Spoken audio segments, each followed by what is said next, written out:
नमस्कार शिक्षक मित्रांनो, शैक्षणिक माहिती मिळविण्यासाठी आपल्या प्रहार न्यूज या यूट्यूब चॅनलला लाईक आणि सबस्क्राईब करायला विसरू नका. नमस्कार शिक्षक मित्रांनो, प्रहार न्यूजमध्ये आपले हार्दिक स्वागत.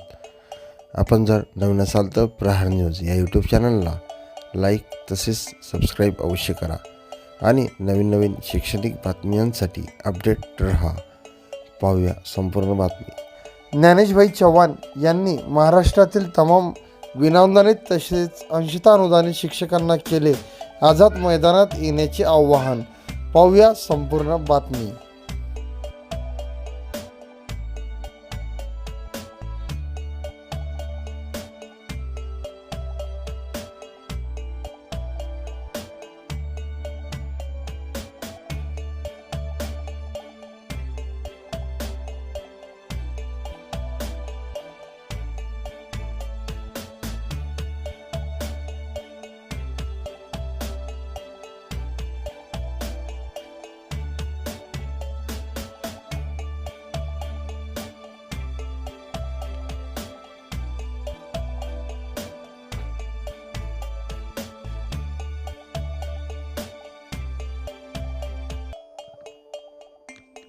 नमस्कार बांधवांनो, खरं तर काय काही महत्त्वाचा विषय आपण जर सांगत असलो तर काही तांत्रिक अडचणी निश्चित उद्भवतात. आणि आता माझं नेटच बंद पडलं आहे, त्यामुळे मी दुसऱ्या मोबाईलवरून एक व्हॉट्सअप घेतलं आणि त्याच्यावरून आता नेट सुरू केलं आहे. त्यामुळं मी आपल्या सर्वांची दिलगिरी व्यक्त करतो आहे. कधीही माझं नेट बंद पडत नाही, पण योगायोग बघा, जवळपास 300 बांधव लाईव्ह आले होते. अतिशय महत्त्वाच्या विषयाला मी हात घालत असताना अचानक नेट जाणे आणि पूर्णपणे त्या ठिकाणी फेसबुक लाईव्ह डिस्टॉप झालं आहे. आता ते नेट का गेलं, कसं गेलं, खरं तर खूप मोठा आत्मचिंतनाचा विषय आहे. तर असो, सर्व संकटांवर मात करत आपल्याला पुढं चालायचं आहे. पुन्हा एकदा आपल्या सर्वांसोबत चर्चा करण्यासाठी मी जॉईन झालो आहे. आपण सर्वजण जॉईन होत आहात. जवळपास 300 बांधव लाईव्ह आले होते. पुन्हा एकदा विनंती आहे की आपण ही जी लिंक आहे ती परत एकदा सर्व बांधवांपर्यंत शेअर करा, कारण अतिशय महत्त्वाचा विषय आपल्याला घ्यायचा होता. पण दुर्दैवाने आपलं नेट त्या ठिकाणी स्लो झालं आणि त्यामुळं मला सर्वांसोबत चर्चा करता नाही गेले.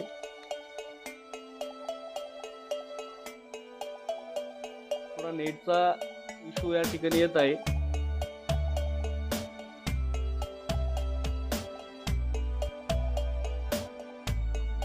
तर बांधवांनो, विषय असा आहे, मी आपल्या मूळ विषयाकडे येतोय. 59-60 बांधव आहे सोबत आपल्या, त्यांना सोबत घेऊन मी आता मूळ विषयाला येतो, कारण पुन्हा एकदा नेट डिस्कनेक्ट होऊ शकतं. त्यामुळं माझा जो काही महत्त्वाचा मेसेज मला तुमच्यापर्यंत द्यायचा होता तो नंतरही सर्वांपर्यंत जाऊ शकतो. त्या अनुषंगाने मी आता बोलायला सुरुवात करतोय. मूळ विषय असा आहे बांधवांनो, 63,000 शिक्षक बांधव आहे. त्या 63,000 मधील जवळपास माननीय शिक्षण मंत्री यांनी जे काही गोष्टी पटलावर ठेवल्या होत्या, जे आकडे त्यांनी पटलावर ठेवले होते, ते आकडे मला तुम्हाला सांगायचे होते.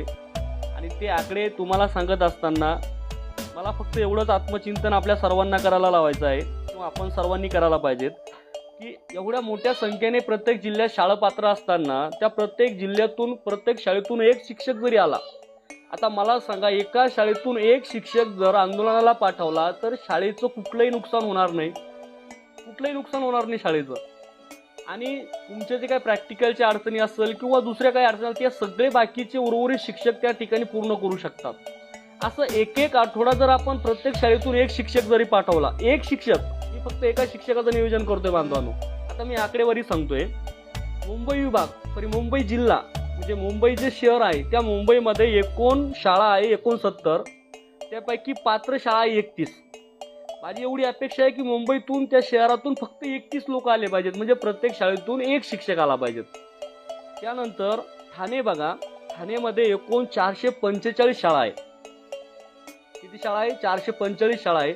आणि त्या 445 शाळांपैकी ज्या पात्र शाळा आहे, ज्या 20, 40, 60 या टप्प्यावर आहे, अशा शाळा आहे 334. हे अधिकृत आकडे मी तुम्हाला सांगतोय बांधवांनो, याच्यामध्ये काही खोटं नाही, काय नाही. कारण ह्याच सगळे आकडे सन्माननीय या राज्याचे शालेय शिक्षण मंत्री यांनी सभागृहाच्या पटलावर ठेवले होते. तेच आकडे मी तुमच्यापर्यंत सांगतोय. तर जर ठाणे जिल्ह्यामधून प्रत्येक शाळेतून एक शिक्षक जरी आला तर 334 शिक्षक हे मैदानावर प्रत्येक दिवशी उपस्थित राहू शकतात. त्यानंतर पालघर जिल्हा आहे. पालघर जिल्ह्यामध्ये पात्र शाळा सांगतो फक्त मी, 119 शाळा आहे, त्यापैकी 76 शाळा पात्र आहे. ज्या अपात्र बांधव आहे मी त्यांचा विषय सांगत नाही, त्यांच्या अडचणी असू शकतात, त्यांच्याकडून आपल्याला अपेक्षा नाही. म्हणजे पात्र आहे जे 20% जे लाभार्थी आहे, जे 60%, 20%, 40% काहीतरी फुलना फुलाची पाकळी तुमच्या पोटामध्ये तो अधिकार मिळतोय, तर तुम्ही हक्काची लढाई लढली पाहिजेत. तर असे 76 आहे, ते 76 जरी मैदानावर आले तरी खूप झालं. त्यानंतर मुंबई विभागामध्ये टोटल पूर्ण विभागामध्ये 569 लोक आहेत. म्हणजे 569 शाळा आहे ज्या 20, 40, 60 वर आहेत. बघा, मुंबई विभागातून जर 569 शाळा जर पात्र असेल आणि या प्रत्येक शाळेतून एक जरी आला तर 569 शिक्षक हे कंटिन्यू मैदानावर आपल्याला दिसल. तेवढी 569ची डोकी आपल्याला मैदानावर त्या ठिकाणी दिसल. आणि मुंबई विभागातल्या लोकांना खूप जवळ आहे. त्यांना तर खरं तर त्या एका शिक्षकाला शाळाही बुडवायची गरज नाही, ते सगळेच्या सगळे कंटिन्यू होऊ शकतात. परंतु आपण एकच धरला तरी 569 आहे. तर 569 लोक आपण त्या ठिकाणी बोलू शकतो. पुणे जिल्ह्यामधून बघा 437 शाळा त्या ठिकाणी एकूण शाळा आहे, त्यापैकी 357 शाळा पात्र आहे. आता पुणे एवढा मोठा पुणे जिल्हा आहे, पुणे जिल्ह्यातून मुंबईला येणं फारसं काही अडचण नाही किंवा खूप अंतर नाही, खूप जवळ आहे. तर पुणे जिल्ह्यातून 357 शाळा शिक्षक त्या ठिकाणी होऊ शकतात. अहमदनगरमध्ये 444 शाळा पात्र आहे 20, 40, 60 टप्प्यावर. त्या 444 पैकी प्रत्येक शाळेतून एक जरी आला तरी 444 शिक्षक तिथं मैदानावर आपल्याला उपस्थित दिसतात. सोलापूरमध्ये 550 शाळा पात्र आहे. 550 पैकी प्रत्येकाने एक जरी आला तर 550 तिथं उपलब्ध होऊ शकतात. त्यानंतर म्हणजे एकूण पुणे विभागात 1351 शिक्षक किंवा 1351 शाळा पात्र आहेत. आपण प्रत्येक शाळेतून एक धरला तर 1351 एवढे शिक्षक आपल्याला एका पुणे विभागातून मिळू शकते. त्यानंतर नाशिक बघा, नाशिक जिल्ह्यात 492 शाळा पात्र आहे. त्यानंतर जळगावमध्ये 416 आहे, धुळ्यामध्ये 233 आहे, नंदुरबारमध्ये 257 आहे. एकूण नाशिक विभागात 1398 शाळा पात्र आहे. प्रत्येक शाळेतून एक जरी आला तर 1398 बांधव आपल्याला मैदानात दिसल. प्रत्येक शाळेतून एक जरी आला तर 1358 बांधव आपल्याला त्या ठिकाणी 98 बांधव शाळेत दिसल, मैदानावर दिसल आपल्याला. आता कोल्हापूर बघा, नाशिक विभाग नंतर कोल्हापूरमध्ये 231, सांगलीमध्ये 132, सातारामध्ये 137, रत्नागिरीमध्ये 72, सिंधुदुर्गमध्ये 24 असे एकूण कोल्हापूर विभागामध्ये 596 म्हणजे 596 शाळा पात्र आहे. तर कोल्हापूर विभागामध्ये 596 एवढे शिक्षक आपल्याला मैदानावर आणता येतात किंवा जर नियोजन केलं ते येऊ शकतात. त्यानंतर छत्रपती संभाजीनगर जिल्ह्यामध्ये 744 शाळा, सगळ्यात जास्त 744 शाळा पात्र आहे.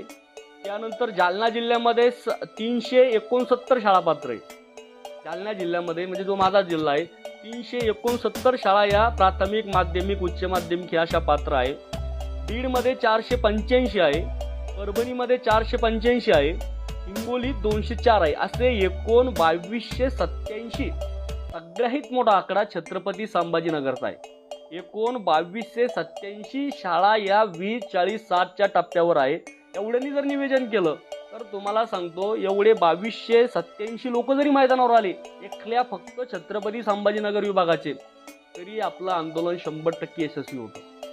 100% म्हणल्यापेक्षा 1001% यशस्वी होतं. पण हे बाहेर निघतच नाही बांधवांनो. दुसरं बघा, लातूर विभागामध्ये लातूरमध्ये 307 आहे, नांदेडमध्ये 306, धाराशिवमध्ये 125, एकूण लातूर विभागात 768 आहे. त्यानंतर अमरावतीमध्ये बघा 164 अमरावती विभागात आहे, अमरावती जिल्ह्यात आहे. अकोल्यामध्ये 187 आहे, वाशिममध्ये 291, बुलढाणामध्ये 261, यवतमाळमध्ये 283. एकूण अमरावती विभागात 1146 शाळा पात्र आहे. 1146 बांधव नक्कीच यायला पाहिजेत. प्रत्येक शाळेतून एकच सांगतोय मी. मग तुम्ही शिपाई सुद्धा पाठवू शकता, ज्याला बिचाऱ्याला काय काम राहते शाळेवर. त्याची जबाबदारी दुसऱ्या शिपावर टाकली, तो जर आपल्याला फक्त डोके लागते, आपल्याला बाकी त्याला काही काम करायला लावलं नाही, तिथं फक्त डोकी दाखवायची सरकारला, तर त्या ठिकाणी सुद्धा 1146 अमरावती विभागातून येऊ शकतात. त्यानंतर नागपूर विभागात 199, नागपूर जिल्ह्यामध्ये वर्धामध्ये 42, भंडारामध्ये 61, त्यानंतर गोंदियामध्ये 132, चंद्रपूरमध्ये 181, गडचिरोलीमध्ये 121, एकूण नागपूर विभागामध्ये 736.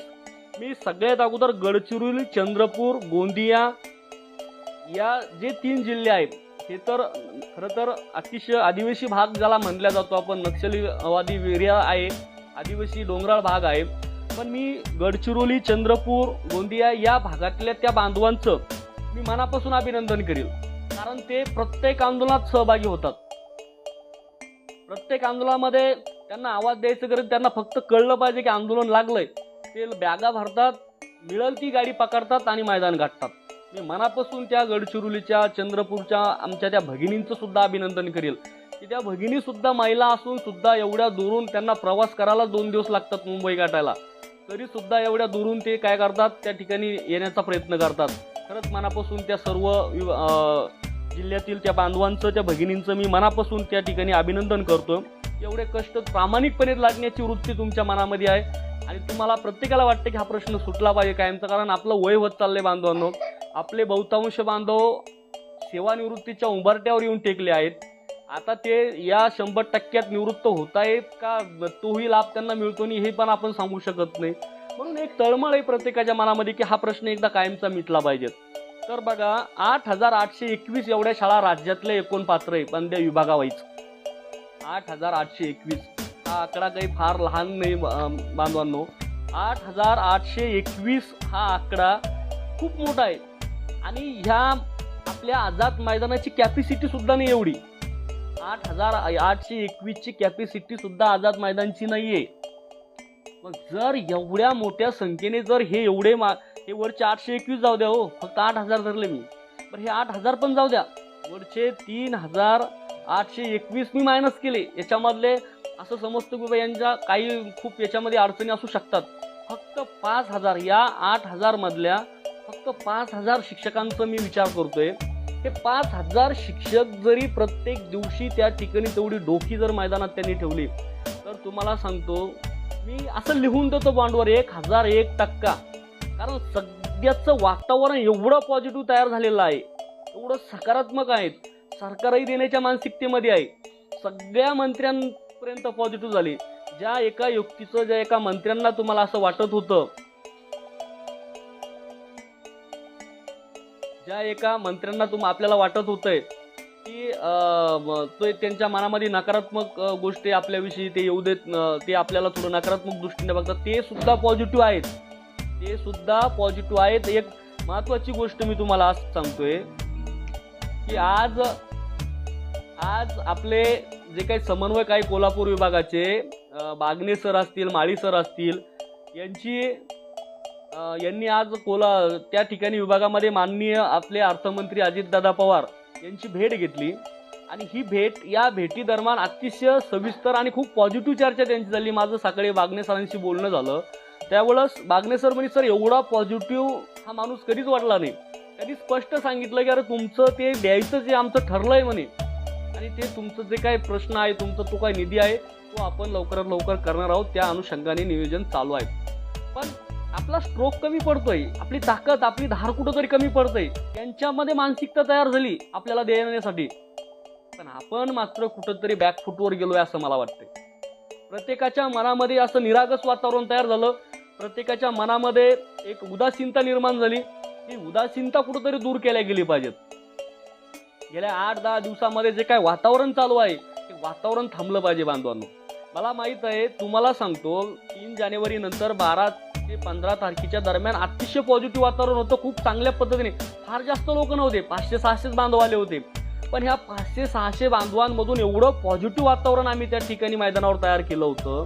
फक्त नशीब एवढं आपलं बॅड लक आपलं असं म्हणावं लागेल की सन्माननीय राज्याचे मुख्यमंत्री महाराष्ट्रात नव्हते. एक महत्त्वाच्या काही कामासाठी, काही प्रोजेक्ट, काही सँक्शन करण्यासाठी ते विदेशी दौऱ्यावर गेले होते आणि ते बाहेर असल्यामुळं त्यांचं आणि आपली भेट होऊ शकली नाही आणि निर्णय होऊ शकला नाही. आणि तोही एक महत्त्वाचा 15 तारखेच्या दरम्यान एक पॉझिटिव्ह वातावरण आपलं तयार झालं होतं. तेव्हाही जर सन्माननीय मुख्यमंत्री राज्यात असते तर कदाचित आपला निर्णय तेव्हा झाला असता. पण त्यानंतरच्या दिवशी त्या 2-4 ज्यावेळेस सन्माननीय मुख्यमंत्री महाराष्ट्रात आले, लोकांची संख्या कमी होत गेली. तर मला माहिती आहे तुम्ही जास्तीत जास्त 3 दिवस थांबू शकतात. तुमच्या प्रत्येकाची कॅपॅसिटी 3 ते 4 दिवसाची आहे. आपण हळूहळू मैदान कमी करत चालतोय. आपण ती आपली मानसिकता, आपला तो स्टॅमिना टिकून ठेवत नाही. आपण जर कंटिन्यू मैदानावर थांबलोय, कितीही नकारात्मक दृष्टी येऊ द्या, कितीही नकारात्मक वातावरण होऊ द्या, तुमचं मन पॉझिटिव्ह ठेवा. फक्त तुम्ही सकारात्मक दृष्टिकोनाने विचार करा. 100% यश आपल्या हातात आहे बांधवांनो. पण झालं काय की त्या काळामध्ये पुन्हा एकदा आपली संख्याची गळती त्या ठिकाणी झाली. मैदानावर खूप बोटावर मोजणे इतके शिक्षक बांधव उपस्थित राहिले आणि मग चलबिचल वातावरण तयार झालं. प्रत्येकाची आहे त्यांची मानसिकता लागेना, त्यांच्या मनामध्ये आंदोलनाविषयी उदासीनता निर्माण झाली. एक निगेटिव्ह वातावरण सगळीकडे पसरत गेलं आणि त्यात मराठा आंदोलन जे राज्यामध्ये खूप मोठं वादळ निर्माण झालं होतं. सन्माननीय जरांगे पाटील पायी त्या ठिकाणी सरकारकडे चालून गेले होते आणि मुंबईला चालत असताना एक मोठा मराठा आंदोलकांचं एक मोठं वादळ मुंबईत येत आहेत. त्या अनुषंगाने सरकारचं सगळं लक्ष तिकडे लागलं होतं. मधात 22 तारखेला राम जन्मभूमीचा एक मोठा देशभरामध्ये कार्यक्रम त्या ठिकाणी आपण बघितला सर्वांनी. ह्या सगळ्या वातावरणामध्ये आपल्याकडे दुर्लक्ष झालं. आपण खूप बॅक फुटवर चालले गेलो. तर ते बॅक फुटवर गेल्यानंतर ठीक आहे, बॅक फुटवर गेलो का असे ना, आपण जरी बॅक फुटवर गेलो असतो पण पुन्हा एकदा आपण त्या ठिकाणी मुसंडी जर मारली असती, कारण मोठी झेप घ्यायची असेल तर 2 पावलं मागे यावं लागतं. असं समजायचं आपल्याला अजून मोठी झेप घ्यायची आहे. आपण मागच्या आठवड्यात 500-600 होतो, आपण आता 5000 त्या ठिकाणी जमा करूया, अशा अनुषंगाने बॅक फुटवर गेलो असेल तर हरकत नाही.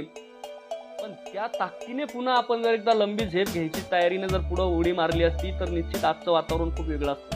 आज मुंबईमध्ये तुमच्या माहितीच सांगतोय, आजचं चित्र सांगतोय मुंबईचं. आज आपलं बॅनर सुद्धा लावायला माणूस नव्हता. सांगा कसं आंदोलन करायचं.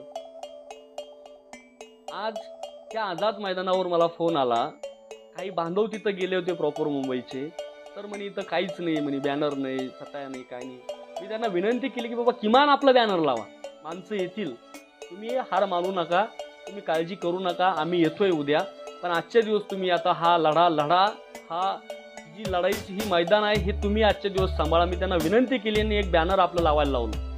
काहींनी पत्र टाकलंय, ग्रुपला पत्र फिरवताय की 3 तारखेपर्यंत स्थगिती आहे, 3 तारखेपर्यंत स्थगिती आहे. कसली स्थगिती आहे? ठीक आहे, पत्र दिलं होतं आपण 27 तारखेला 25 तारखेला का पत्र दिलं होतं, 25 का 26 तारखेला, की 3 तारखेपर्यंत आपण आंदोलन तात्पुरतं स्थगित करतोय. परंतु ते कशासाठी दिलं होतं? जर मराठा आंदोलन मोठ्या संख्येने जर आझाद मैदानावर आलं तर आपल्याला त्या ठिकाणी पोलिसांनी विनंती केली होती, म्हणून आपण तात्पुरती स्थगित दिली होती. 2-3 दिवसात त्यांचा प्रश्न सुटेल, आपण पुन्हा येऊन बसणार होतो. पण आपण आंदोलन बंद केलं नव्हतं, आपलं आंदोलन चालू होते, आपल्याला ते आंदोलन पुन्हा तिथून कंटिन्यू करायचं होतं. परंतु मराठा आंदोलक त्या ठिकाणी आझाद मैदानापर्यंत आलेच नाही, येण्याची गरजच पडली नाही. सरकारने त्यांचा प्रश्न त्या ठिकाणी वाशीमध्ये सोडवल्यामुळं आपण आपलं आंदोलन लगेच कंटिन्यू सुरू केलं. आपलं आंदोलन स्थगिती वगैरे काही नाही आहे बांधवांनो, आपण आंदोलनाला कुठेही स्थगिती दिली नाही. माझी हात जोडून विनंती आहे सर्व बांधवांना की आपल्यामध्ये असलेली सगळ्यात अगोदर ही उदासीनता बाजूला काढा.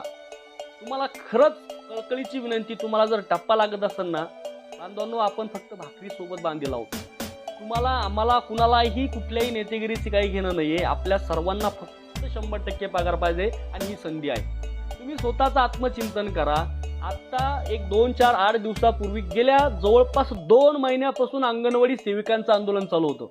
आपलं आंदोलन चालू असतानाही त्यांचं आंदोलन आझाद मैदानावर चालू होतं. त्या ठिकाणी ते उठले, काही गोष्टी मिळाल्या, काही गेल्या, पण त्यांनी आंदोलन, त्याचा लढा चालू ठेवला.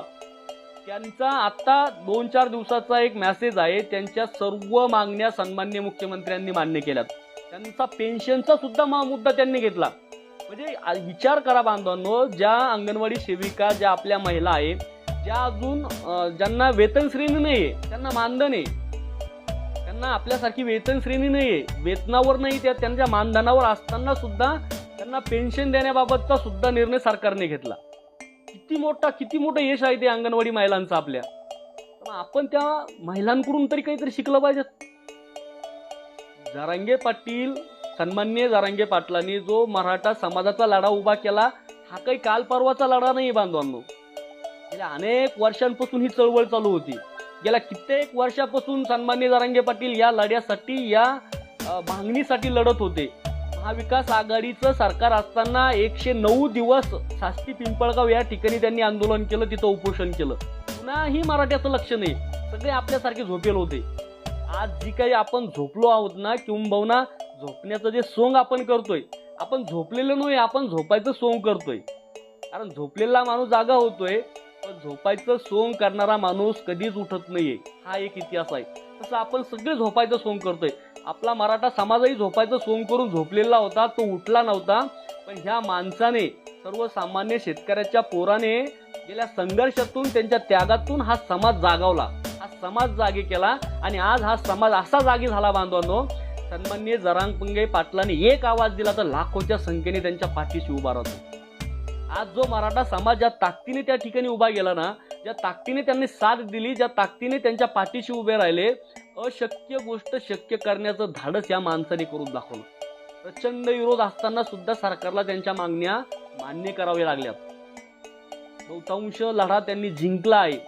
विजयाचा गुलाल घेऊन सर्व मराठा आंदोलक असेल किंवा जरांगे पाटील असेल, आनंद उत्सव साजरा करत परतीच्या मार्गी आले आहेत. बांधवांनो, आपला गुलालही त्या आझाद मैदानमध्ये आहे. आम्हाला घरात आणि शाळावर तुम्हाला कोणी तुमच्या खांद्यावर गुलाल पाडणार नाही.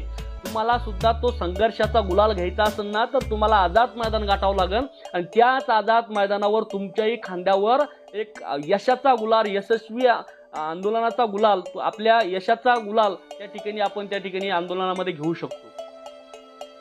पण हा गुलाल घ्यायला तर किमान तुम्ही मैदानावर या. 100% भेटू शकतो बांधवांनो. अपयश येणं आपला असा काही अडचणीचा विषय नाही किंवा तांत्रिक अडचणी आपल्या याच्यामध्ये नाही. आपले निर्णय झालेले आहे, सगळे पूर्णतः निर्णय झालेले. त्या निर्णयाला फक्त पुश करणे आपल्याला, आणि ते पुश करण्यासाठी, तो निर्णय पुढे ढकलण्यासाठी तुमच्या सर्वांची गरज आहे.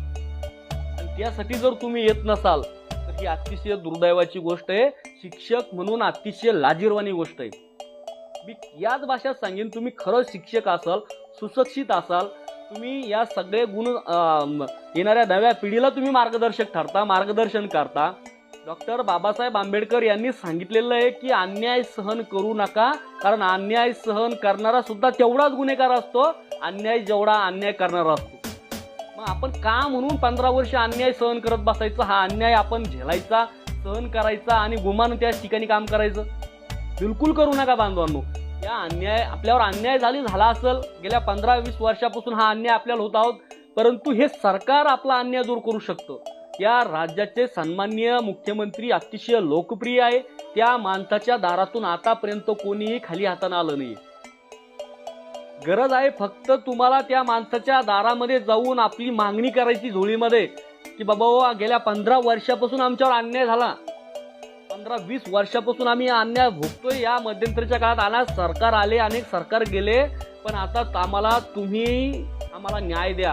आता एकमेव तुम्हीच आम्हाला आधार आहात. तुम्ही सर्वांना न्याय दिला. तुम्ही राज्यातले जे काही वंचित, पीडित, अन्यायग्रस्त तुमच्याकडे आले, त्यांना तुम्ही फुलाची पाकळी त्यांच्या पदरात टाकली, त्यांचं समाधान तुम्ही केलं.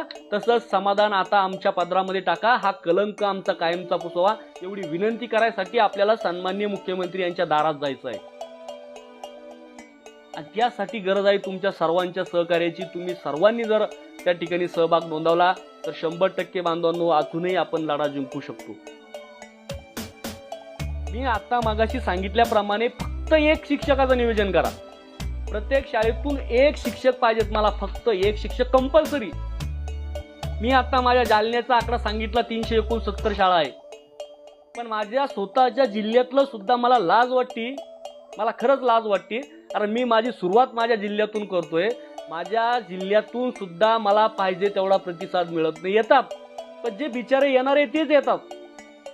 पण ज्यांना आयतं खायची सवय पडलंय, ज्यांनी कधी अजून शाळा सोडली नाही, ज्यांनी कधी मुंबई बघितलीच नाही, ज्यांनी आझाद मैदानाची मातीच कधी अजून कपाळी लावली नाही, ते लोक अजूनही तिथं आयतं खायची सवय घेऊन तिथंच बसलेले आहे आपल्या शाळेवर.